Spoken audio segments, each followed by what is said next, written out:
আসসালামু আলাইকুম রহমতুল্লাহ।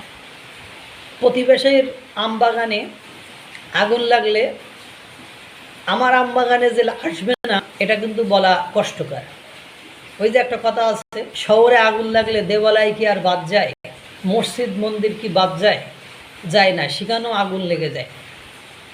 এখন বাংলাদেশের মালয়েশিয়া যে জঙ্গিবাদ তকমা, মানে তকমা নাই, জঙ্গিবাদের যে লোকজন পাঠিয়েছে, এবং বাংলাদেশের 5ই আগস্টের পরে যে মানে অনেকগুলো জঙ্গিদেরকে কারাগার থেকে মুক্তি দেওয়া হয়েছে, জামিন দেওয়া হয়েছে।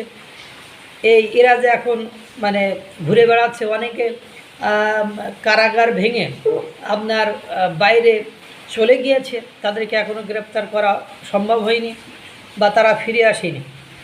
এইসব ঘটনা এখন আপনারা জানেন, 7 সিস্টার্স নিয়ে ওখানকার উলফা বিদ্রোহী গোষ্ঠী, তাদের একটু সুলকানি আছে, তারা 7 সিস্টার্সকে কী করতে চায়, স্বাধীন করতে চায়। তেমনি আমাদের চট্টগ্রামেও অনেকে আছে যে চট্টগ্রামকে স্বাধীন করতে চাই।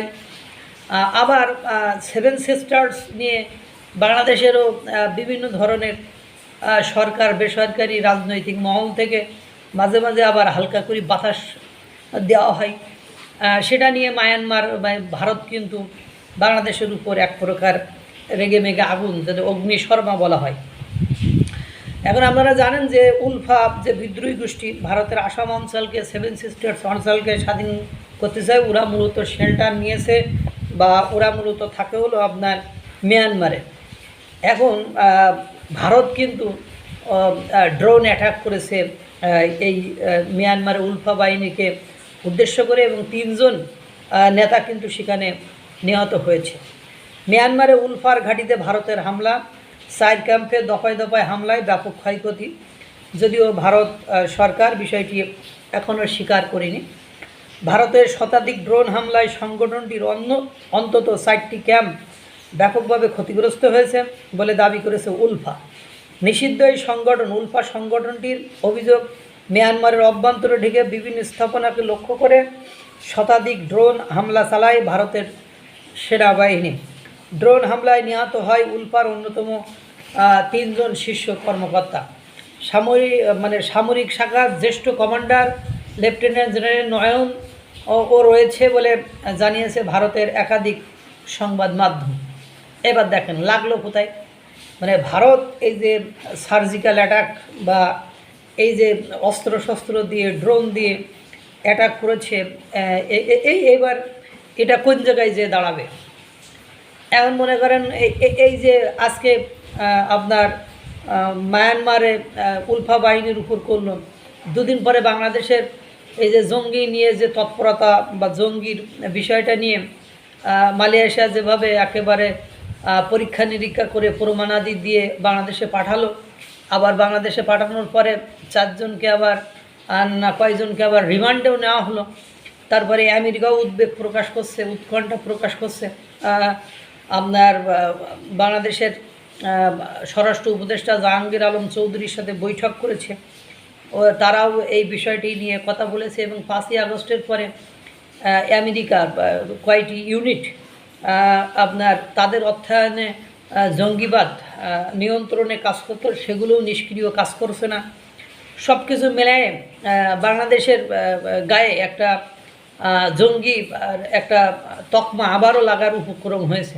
এবং আপনারা জানেন যে আপনার বিভিন্ন জায়গায় তৌহিদি জনতা নামে যে ধরনের কর্মকাণ্ড করছে, এগুলো অনেকটা ওই জঙ্গিবাদের সঙ্গেই মিলিয়ে ফেলে বিশ্বের পাশ্চাত্য দেশগুলো, বড় বড় রাষ্ট্রগুলো।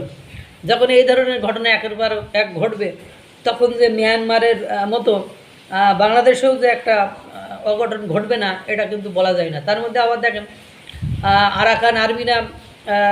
আরাকান আর্মিদের সাথে রোহিঙ্গারা যুদ্ধ করার একটা পরিকল্পনা করেছে, এবং এই রোহিঙ্গারা কিন্তু বাংলাদেশে অবস্থান করেছে। সুতরাং এখান থেকে যদি এরা অ্যাটাক করে, তাহলে দেখা যায় আরাকান আর্মিরা এদের উপর অ্যাটাক করবে, এবং আরাকান আর্মিরা এদেরকে মানবিক সাহায্য দেওয়ার জন্য মানবিক করিডোর আমেরিকা আছে, এবং তাদেরকে সাহায্য দেওয়াই মূলত